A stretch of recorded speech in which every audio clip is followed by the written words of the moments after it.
successful peers, though I will when the opportunity presents itself.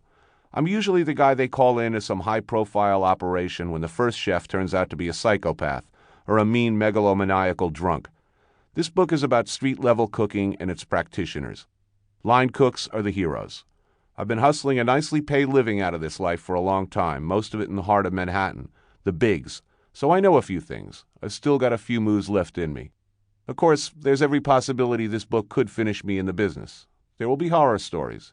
Heavy drinking, drugs, screwing in the dry goods area, unappetizing revelations about bad food handling and unsavory industry-wide practices.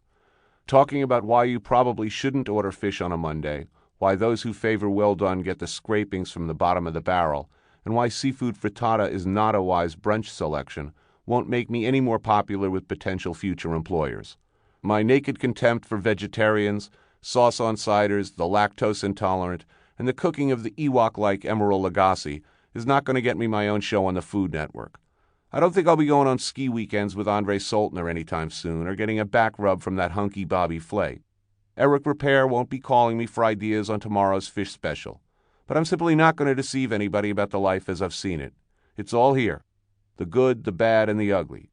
The interested reader might, on one hand, find out how to make professional-looking and tasting plates with a few handy tools, and on the other hand, decide never to order the moule marinière again.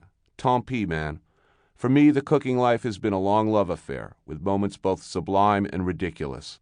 But like a love affair, looking back, you remember the happy times best. The things that drew you in, attracted you in the first place. The things that kept you coming back for more.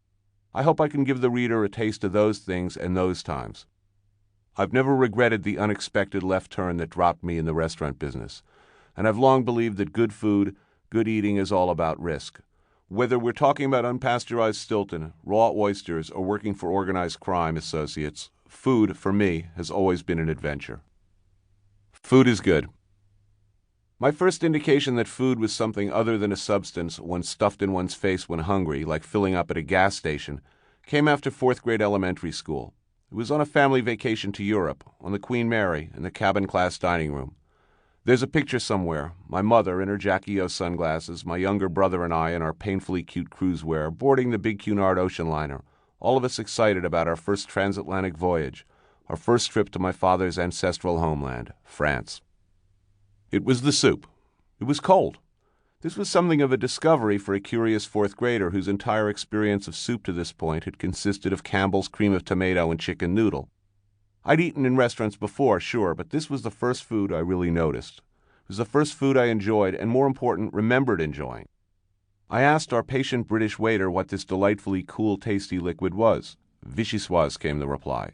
A word to this day, even though it's now a tired old warhorse of a menu selection and one I've prepared thousands of times, still has a magical ring to it. I remember everything about the experience, the way our waiter ladled it from a silver tureen into my bowl, the crunch of tiny chopped chives he spooned on as garnish, the rich, creamy taste of leek and potato, the pleasurable shock, the surprise that it was cold. I don't remember much else about the passage across the Atlantic. I saw Boeing with Jerry Lewis and Tony Curtis in the Queen's movie theater, and a Bardot flick. The old liner shuddered and groaned and vibrated terribly the whole way.